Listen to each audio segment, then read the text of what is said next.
You know what's really good about being right? That you're right about being right. So um, it's good to be right, but not left. Don't be left out being right. If you're right, you won't be left out. Why? Because you're right. And when you're right about being right, you can't be left out. So, um, you can write about being right, but then what are you left with? Just the written word about being right.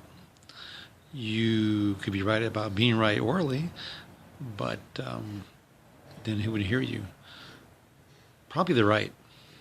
They would be most apt to listen to you because the right likes to listen to the right, not to the left. But if you're left of right, would you still be right? No, you wouldn't still be right. So there's nothing right about being left, not according to the right. So the right usually, well, panders to the right. But what if you're left-handed and you're right? Well, if you're left-handed, you can still be right about that. So you can be a lefty and still be right. How right on is that? It's pretty right on. So you could hold hands with a lefty. You could take your left hand and hold hands with someone's left hand, and you can still be right about that.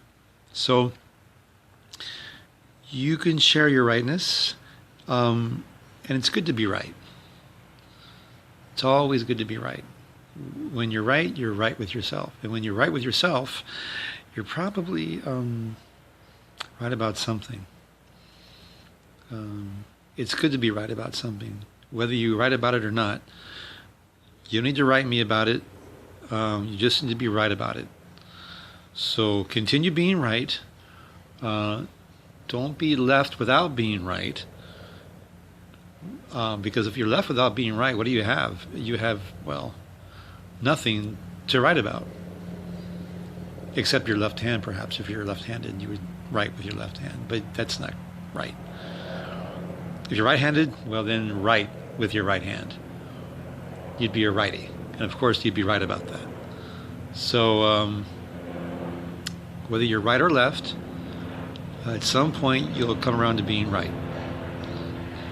So I'm right, right?